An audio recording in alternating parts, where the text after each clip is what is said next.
أعوذ بالله من الشيطان الرجيم بسم الله الرحمن الرحيم ربنا آتنا في الدنيا حسنة وفي الآخرة حسنة وقنا عذاب النار صدق الله العلي العظيم সুপ্রিয় দর্শক শ্রোতা বন্ধুরা দেশে প্রবাসে পৃথিবীর বিভিন্ন প্রান্ত থেকে ইউটিউবের মাধ্যমে যারা আমার আজকের আলোচনা শুনছেন তাদের প্রত্যেককে ইসলামিক সম্ভাষণ রীতিতে স্বাগত জানাচ্ছি। আসসালামু আলাইকুম ওয়া রাহমাতুল্লাহি ওয়া বারাকাতুহু। বন্ধুরা, প্রতিনিয়ত স্বাস্থ্য এবং পুষ্টি সংক্রান্ত বিভিন্ন তথ্য উপাত্ত নিয়ে আমি আপনাদের সামনে উপস্থিত হই। তারই ধারাবাহিকতায় আজকে আপনাদের সাথে শেয়ার করব নতুন একটি তথ্য, চমকপ্রদ একটি মজার তথ্য। সকালের মিষ্টি রোদ আমাদের ওজন নিয়ন্ত্রণে সাহায্য করে। অনেকে হয়তোবা ভাবছেন কিভাবে রোদ কিভাবে ওজন নিয়ন্ত্রণ করে, চলুন জানা যাক। আসলে সকালের হালকা মিষ্টি রোদ শরীরে মাখতে সবারই ভালো লাগে। একদিকে যেমন মন চাঙ্গা হয়ে যায়, তেমনি শরীর থেকে যেন নিমিষেই দূর হয়ে যায় অবসাদ। কিন্তু জানেন কি, সকালের সূর্যালোকের রয়েছে আরও একটি বাড়তি উপকারিতা। এই রোদ যথেষ্ট পরিমাণ শরীরে লাগালে তা আমাদের ওজন নিয়ন্ত্রণে সাহায্য করে। ওজন বেশি থাকা যে স্বাস্থ্যের জন্য অনেকটাই ক্ষতিকর তা আমরা সবাই জানি। ওজন ঠিক রাখার জন্য খাদ্যাভ্যাস পরিবর্তন, ব্যায়ামসহ অনেকভাবেই চেষ্টা করে থাকি আমরা, কিন্তু এক্ষেত্রে আলো রাখতে পারে উল্লেখযোগ্য ভূমিকা।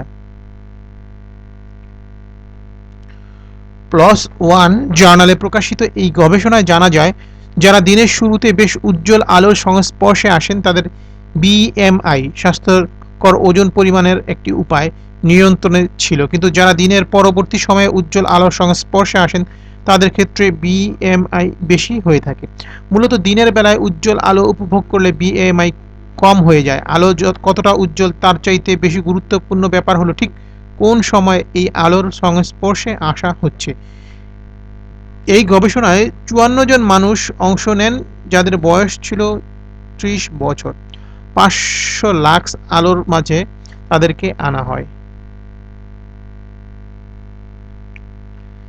বেশ উজ্জ্বল সূর্যের আলো অথবা ঘর বাড়িতে বাতি জ্বালিয়ে রাখলে যেমন হয় তেমনি শক্তিশালী এই আলো। যাদেরকে সকালের দিকে এই আলোয় আনা হয় তাদের বিএমআই উল্লেখযোগ্য পরিমাণে কমে যায়। কিন্তু যারা দিনের মধ্যম এবং শেষ ভাগে এই আলোয় আসেন তাদের মাঝে বিএমআই তুলনামূলকভাবে বেশি হয়ে থাকে। ঠিক কী কারণে সকালের এই আলো ওজন কমাতে পারে তার ব্যাপারে এখনও নিশ্চিত নন গবেষকরা। কিন্তু আলো এবং দেহে মেলাটোনিনের উৎপাদনের সাথে রয়েছে যোগসূত্র। মেলাটোনিন এমন একটা হরমোন যা মানুষ ঘুমিয়ে থাকলে সক্রিয় হয় এবং বিপাক প্রক্রিয়া প্রভাবিত করে। মানুষের দেহ ঘড়িকে সুস্থ রাখা এবং তার কোনো সময়ে খাবার খেতে ইচ্ছে হবে তাতেও প্রভাবিত করতে পারে এই হরমোন। যারা সকাল সকাল ঘুম থেকে ওঠেন এবং সকালের রোদে বের হন তারা সাধারণত ঠিকমতো ব্রেকফাস্ট করেন। যারা দেরি করে ঘুমোতে যান, দেরি করে ঘুম থেকে ওঠেন এবং সকালের রোদ পান না বা পেলেও দেরিতে পান, তারা সাধারণত অনিয়ন্ত্রিত খাওয়া দাওয়া করেন এবং জাঙ্ক ফুডের প্রতি আসক্ত থাকেন।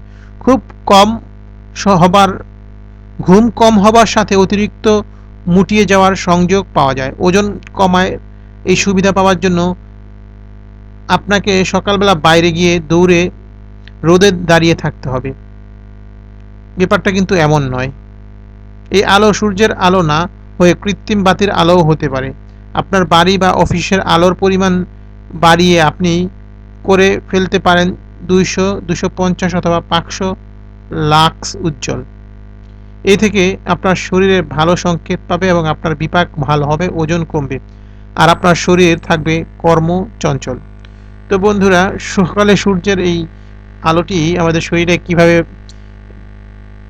প্রভাব ফেলে এবং পজিটিভ প্রভাব ফেলে আজকের আলোচনা থেকে কিছুটা হলেও আমরা বুঝতে পারলাম, এবং পাশাপাশি এটাও জানতে পারলাম যে আলোটি শুধু সূর্যের নয়, বরং আমরা যদি চাইলে কৃত্রিম আলোর মাধ্যমে এটা তৈরি করে নিতে পারি।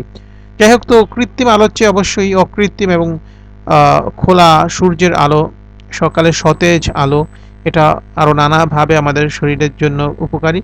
তো চেষ্টা করবেন সকাল সকাল ঘুম থেকে উঠে সকালবেলা একটু এক্সারসাইজ করার জন্য এবং সূর্যের আলো গায়ে মাখাতে। আর ফজর নামাজ, যারা মুসলিম আছেন ফজর নামাজ তো পড়তেই পারেন, তাতে তো আপনার মন এবং আত্মা উভয়টাই অনেক বেশি ভালো বোধ করবেন। তো আজকে এ পর্যন্তই। আশা করি আমাদের আলোচনাটি ভালো লেগেছে। ভালো লাগলে শেয়ার করে দিবেন, আমাদেরকে আপনাদের মতামত জানাবেন কমেন্ট সেকশনে যেয়ে, এবং আমাদেরকে লাইক দিবেন, উৎসাহিত করবেন। আর যে কথাটি বললাম, অবশ্যই চ্যানেলটি সাবস্ক্রাইব করবেন, কারণ এই ধরনের নতুন মজার সব তথ্য উপাত্ত নিয়ে নিয়মিত আমি আপনাদের সামনে উপস্থিত হব। ভালো থাকুন, সুস্থ থাকুন, সত্য এবং সুন্দরের সাথে থাকুন এই প্রত্যাশায়। আসসালামু আলাইকুম ওয়া রাহমাতুল্লাহি ওয়া বারাকাতুহু। আল্লাহ হাফেজ।